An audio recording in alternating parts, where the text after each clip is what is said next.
In front of me is Tecno Pova 6 Pro, and today I would like to show you how you can set up Face Unlock. Begin by launching Settings and scrolling down a tiny bit to access Password and Security. Then tap on Face Unlock, enter your screen lock, and tap on Enroll Face. Following that, wait 5 seconds and hit Start.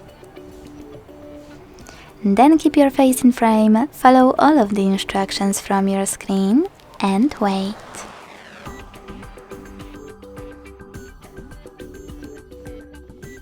When you're done, apply one of those options and hit Done.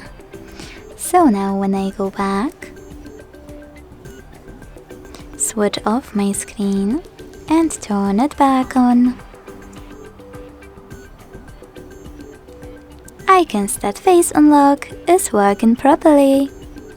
Thanks so much for watching. If you enjoyed this video, leave a like, comment and subscribe. Bye!